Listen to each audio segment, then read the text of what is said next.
We have to do like a whole. Yeah. We have to do like a whole argument where we have to get like sources from both sides and then argue a middle ground for them. And it's I don't know how it's supposed to get. All right. So we left off with the Roaring Twenties. We're going to deal with some of the popular culture of the decade. We're going to talk culture, music, literature, and then we're going to roll into the end of the 20s stock market crash and the start of the Great Depression. So here's some of the things that made this a dynamic decade. For the first time, more Americans are living in urban areas, cities, as opposed to rural areas for a variety of reasons. The main reason, jobs. The other issue is farmers were really struggling in the post-World War I era. Honestly, the Depression hit farmers before the Depression hit everyone else. There have been a lot of subsidies for farmers during World War I, but in the post-war era, a lot of that faded because we go into that return to normalcy and there weren't quite as many safeguards for farmers. That doesn't mean that the farming business isn't still booming. It just means that the independent farmer is struggling. So that's part of it.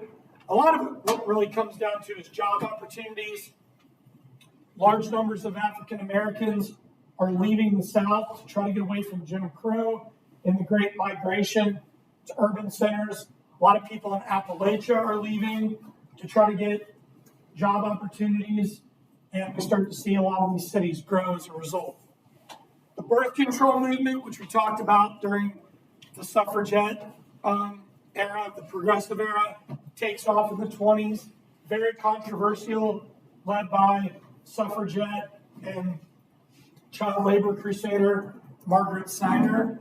She was arrested and jailed for this. A big reason for the push for birth control, a lot of families were having a lot of kids that they couldn't really take care of.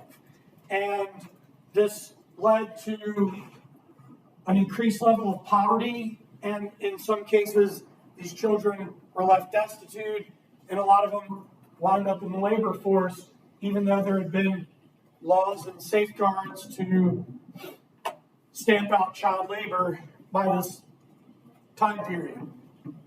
We see the rise of the National Women's Party, established in 1923.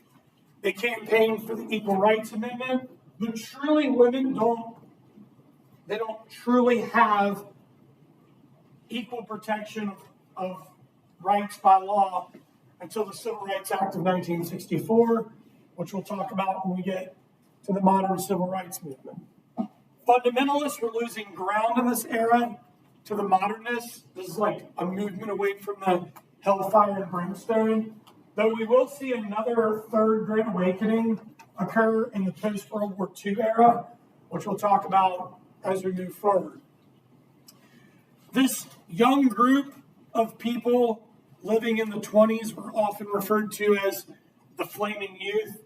They're living a modern lifestyle, new fashion, desire for entertainment, a desire to vacation, a desire to own a car, a desire to go out and dance and enjoy their lives. This was quite different compared to previous generations. One of the famous dances from the era was the Charleston.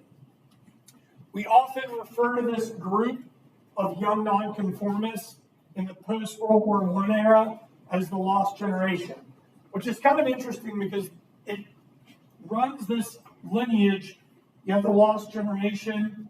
In the post-World War II era, we have the beatnik movement, and then ultimately the nonconformist hippies of the 1960s.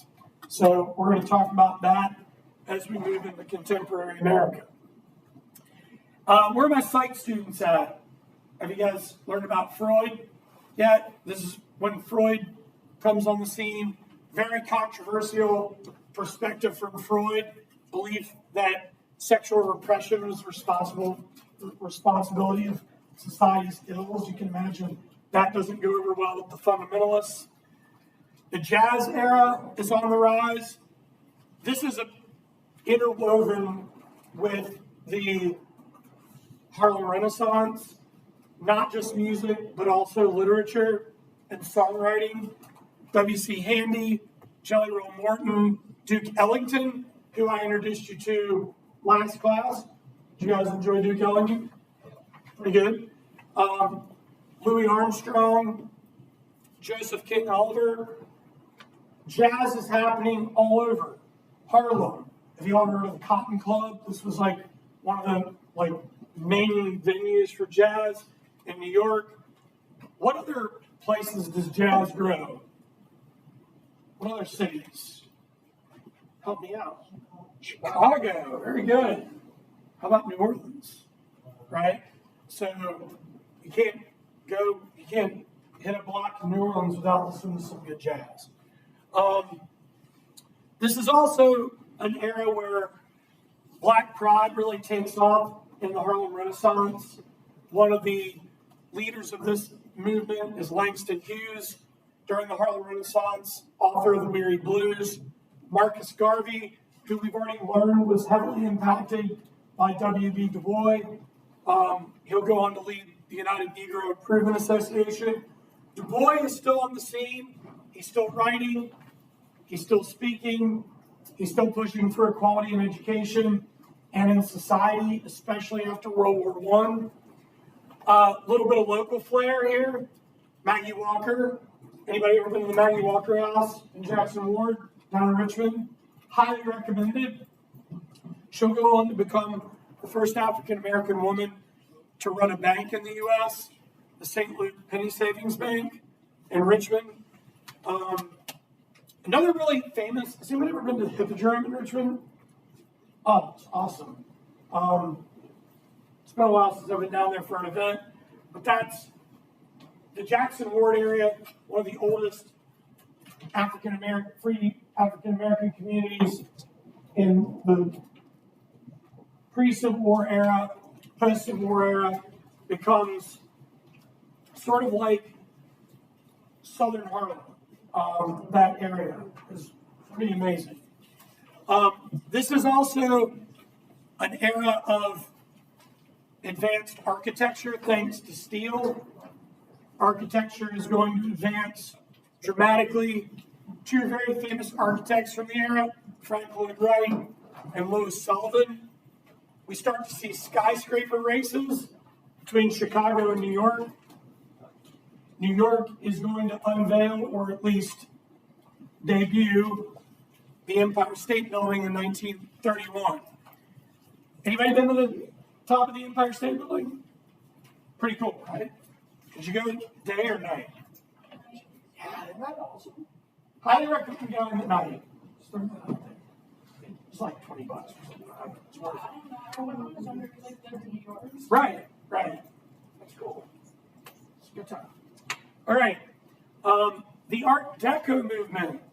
What's another famous New York building that's Art Deco?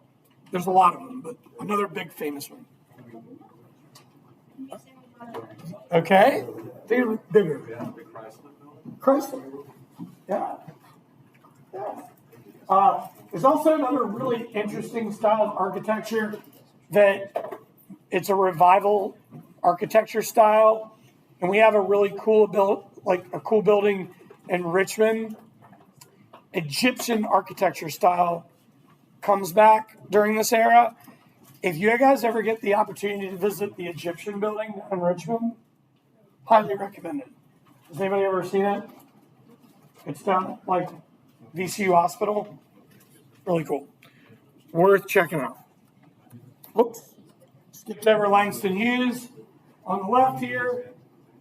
Maggie Walker on the right. All right. New literary culture in this era.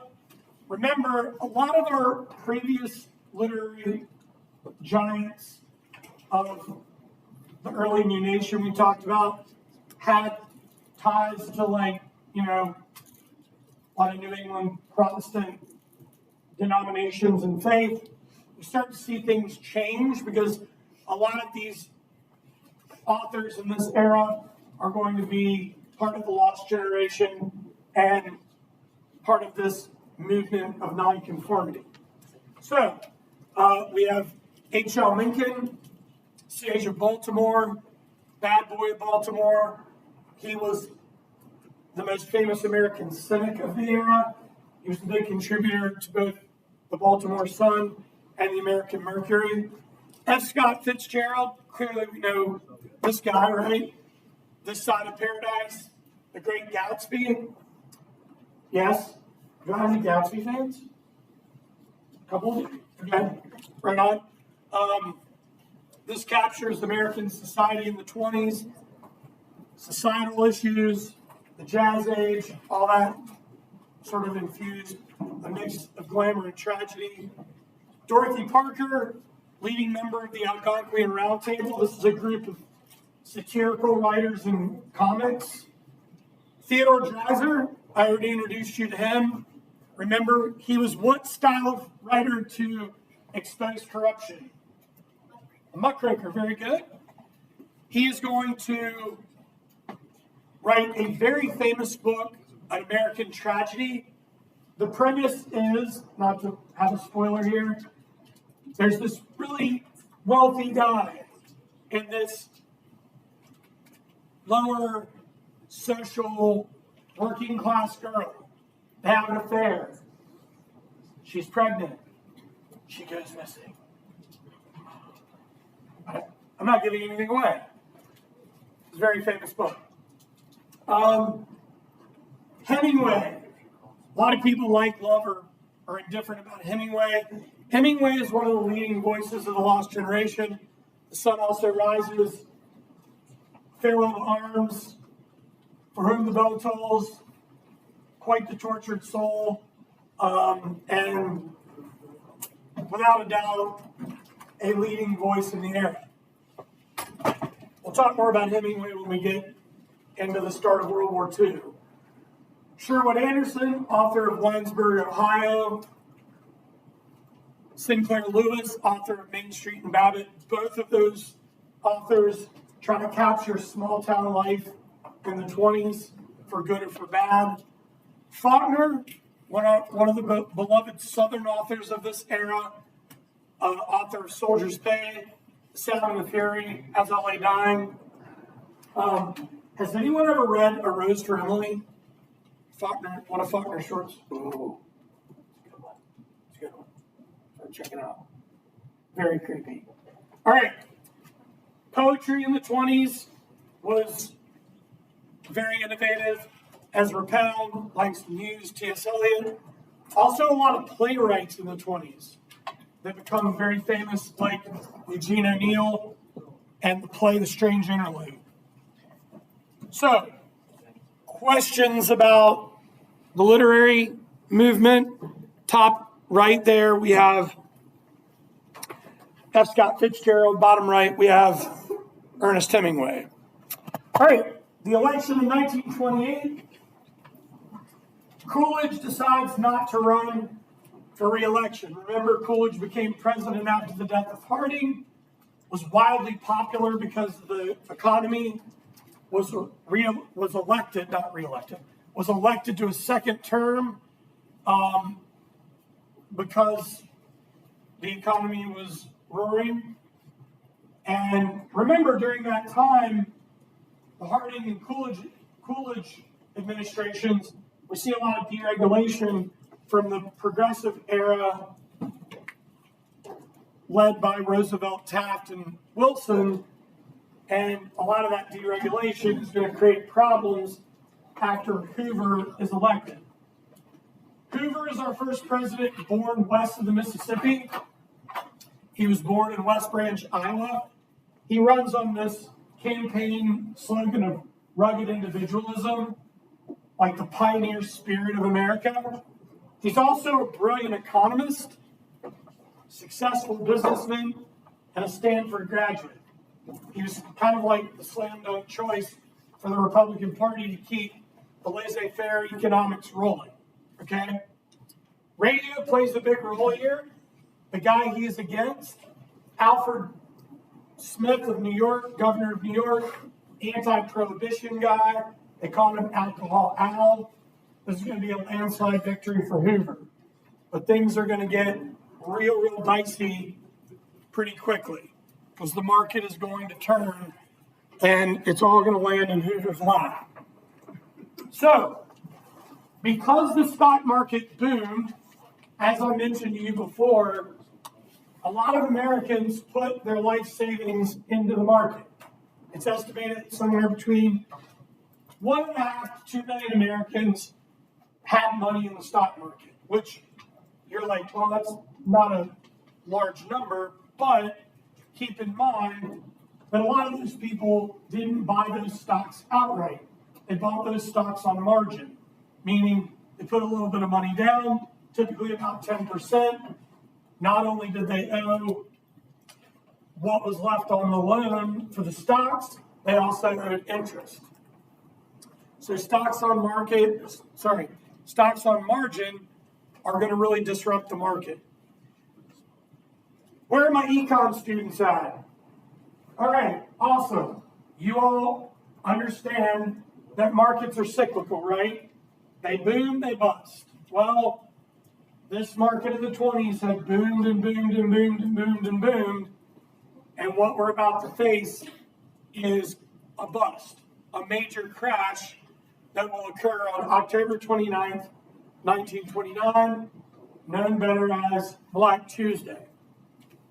A lot of people lost their life savings, but I want you all to know the crash is just one factor that carries us into the Great Depression. It starts the domino effect. If you were a farmer, you would have said, hey, started way earlier. But for the common American, this is when it all starts.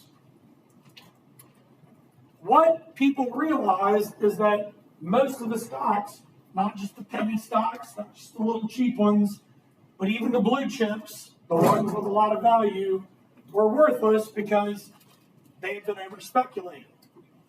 And much of them had been bought on margin. By the end of 1940, 4 million Americans were jobless. By 1932, the number rose to 12 million. At its worst, unemployment rose to 25%. In the African American community, it was up to 50%. Over 5,000 banks collapsed as a result because of a variety of reasons. Number one, defaulted loans, and number two, bank runs. What a bank run is when people go to a bank and pull all their money out. Well, a bank can't function without deposits. So if you're a bank and you lose all your deposits and you're holding on to a bunch of debt, it's not going to work out. So I guess it's like this. Imagine an average American family who bought stocks on margin and also bought a bunch of other stuff on credit and had a home loan and had a loan on their car and had all this debt. Market crashes, right? They owe on their loans. They owe interest on their loans. They owe their mortgage. They owe interest on their mortgage. And they owe on the stocks they bought, and they owe interest on the stocks that they bought on margin. If they can't pay that back, and the bank's holding the bag of debt, and the bank has no deposits, the bank will collapse as well. These bank collapses were like wildfire, and there was nothing the Federal Reserve could do about it. Due in part to the deregulation, but also the Federal Reserve just didn't have the teeth. All right? We're going to learn in our next lesson how they're going to shore up those problems during the Roosevelt administration. At least some of them, not all of them.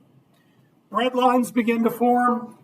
These were lines at soup kitchens all over America for people to be able to get free food. There's also another big problem here.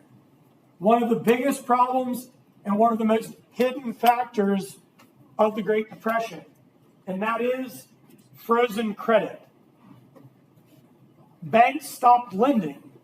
And if you stop lending and people can't get credit, there's very little purchasing power. If people don't have any money and they don't have the ability to get loans and credit, then the economy stalled. Does that make sense? Yeah? Do you feel like you're in econ class right now? A little bit? Okay, sorry. All right. On the left, Black Tuesday. This was the scene at Federal Hall on the day of the crash. Questions up to this point? All right. So Hoover and the Great Crash. Before the market crashed, as I said, farmers were already struggling. So the Hoover administration will pass the Agricultural Marketing Act in the summer of 29, about 5 months before the market crashed. It was passed in June of 29. It was designed to help American farmers move surplus crops to market and to set up the Federal Farm Board to allow farmers to get loans. In 1930, the Federal Farm Board created the Grain Stabilization Corporation and the Cotton Stabilization Corporation to bolster sagging prices, also to be able to sell surpluses because overproduction of goods was a huge problem. Here's where things get really, really bad. The Hoover administration believes that America might be able to pull itself out of this panic if they shut their doors for trade. So, I want everyone to pay very close attention here. America rose tariffs higher than they ever have until right now. And it is called the Hawley-Smoot tariff of 1930. It was raised up to 60%. These tariffs impacted over 20,000 imported goods. However, what kind of shape is Europe in right now? Not good. They're still recovering from World War I. So what do the European nations do? They pass retaliatory tariffs. Sound familiar? So, this stalls global trade for about a 4-year period. This will not be corrected until 1934. This is going to be yet another problem, making the Depression far worse. Any questions about Hawley-Smoot? Okay, or Smoot-Hawley. It's named for the two members of Congress, Willis C. Hawley, Republican congressman from Oregon, Reed Smoot, Republican senator from Utah. So, hang with me here. Leading causes of the Depression: overspeculation of stocks, using borrowed money, stocks on margin, overproduction of consumer goods and agricultural crops left retail goods and food just sitting there in warehouses and in silos. So, for example, if people couldn't afford to buy new radios or new cars, they're not going to get sold. But what is more tragic here is that there were Americans starving and there are farmers that are just sitting on crops that aren't getting moved to market. What's going to happen to those crops if they don't move? They're going to rot. They're going to go bad. Okay? Federal Reserve failed to prevent the collapse of the banking system. Bank runs depleted deposits in banks, leading to bank failures. The Hawley-Smoot tariff devastated and strangled global trade. Believe it or not, Hoover is honestly, in a way, unfairly blamed for all this. And here's why. This just fell into his lap. But we have to remember Hoover's mentality here. He is an economist. He is a laissez-faire capitalist. He believes that business does business and government does government. He's very slow to react, and it's going to be too little too late. I'm not trying to defend Hoover here, but I don't think historically we can put all the blame on him. Wrong place, wrong time. That makes sense. So, a lot of critics noted that Hoover could feed millions in Belgium after World War I, but couldn't feed millions of Americans during the Depression. He's going to try, though, and we'll see that happen, but as I said before, too little too late. So again, he doesn't want to abandon laissez-faire capitalism, but slowly that will be the case. I already mentioned his economic background from Stanford. By the end of his term, he will take steps, but he will not be reelected. He will be a single termer. Questions up to this point? It shows Hoover shutting down Business Boulevard. All right. So, toward the end of the Hoover administration, has anyone ever been to Hoover Dam, Boulder Dam? Pretty wild. Yeah? Crazy. So, Hoover's administration will earmark $2.25 billion for the construction of the Boulder Dam, better known to us today as the Hoover Dam. This puts a lot of people to work. And it provides very important reservoir and water management in the Colorado River Valley. The Muscle Shoals bill was proposed, but was vetoed by Hoover. This will later be adopted by the Roosevelt administration, which will lead to the Tennessee Valley Authority, which I'll be talking to you about that in the Depression, in the New Deal, to create hydroelectricity in the Tennessee River Valley.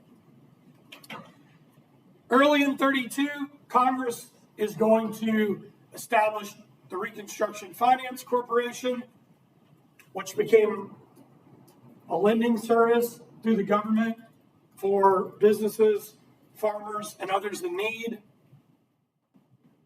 This is a huge step away from laissez-faire. We also see FDR run with these types of policies in the New Deal. Congress also passed at the end of Hoover's administration the Norris-LaGuardia Anti-Injection Act that outlawed anti-union contracts. But most Americans felt that this wasn't enough. Also, another thing that hurt Hoover's reputation was the people that were living in shacks and shanties that were homeless, like this here, they started calling them Hoovervilles.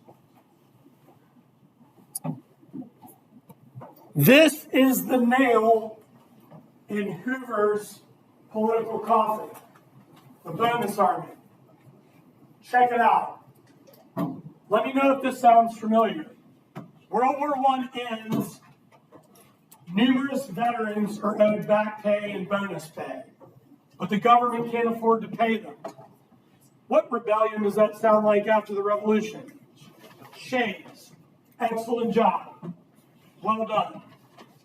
So these guys and their families, most of which are homeless, march on Washington and establish Hoovervilles to protest for their bonus. How does Hoover react? Well, he sends the army in, the very men that they had served with and served under, to crush them, led by Douglas MacArthur and George Patton. Tanks will roll down Pennsylvania Avenue. People will be injured, and some will be killed And what little bit of public support Hoover had was lost in the bonus army incident. So a lot of the Hoover administration falsely accused these veterans of being communist sympathizers, but in reality, they were starving veterans. The open door shuts. Japan, as we know, not very happy with the way they were treated at Versailles. Not very happy with their role in the League of Nations. They decide to rise up militarily and invade both Manchuria and China. This is a violation of the League. So how do they respond? They leave the League of Nations. What can we do about it? We don't belong to the League of Nations. Very little. So we start a very low-key embargo on oil and steel, which will ultimately ramp up. And as that embargo ramps up, where will Japan attack us to pull us into World War II? Pearl Harbor. Excellent job. This is a horrific genocide inflicted by Japanese. Very difficult book to read. The Rape of Nanking by Iris Chang. It'll rip your heart and soul out of your chest. But America is holding firm to isolationist policy at this point. World War II is looming.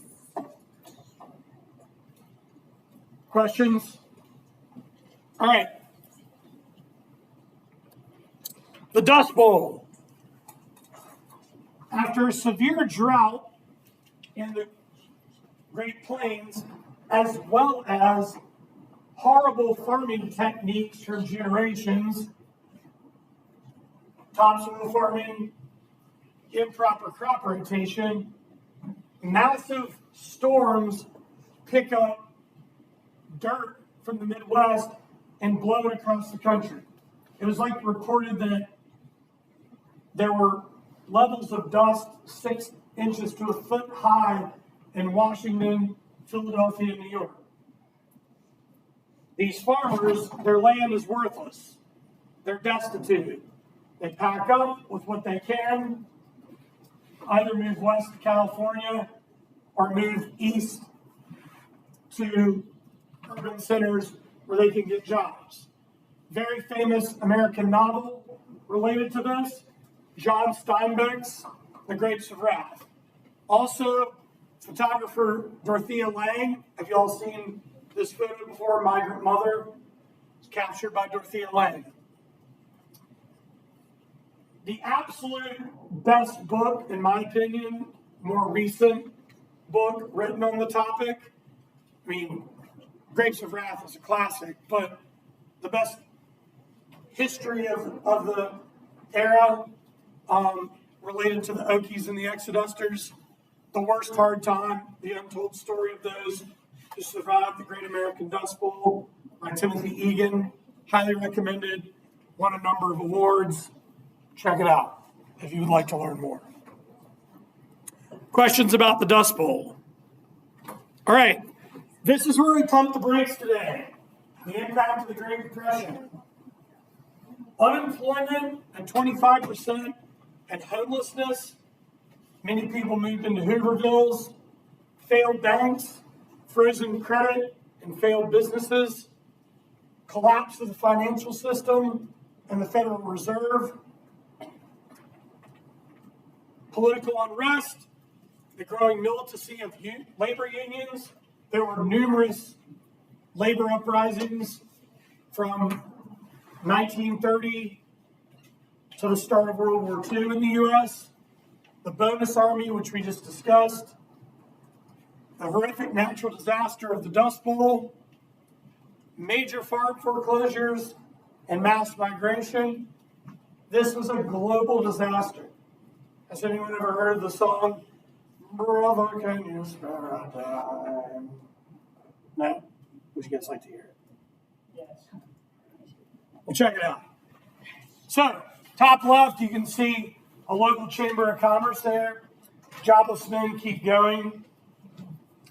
We can't take care of our own. And then on the bottom right, it says $100 will buy this car. Must have cash. Lost all on the stock market. So,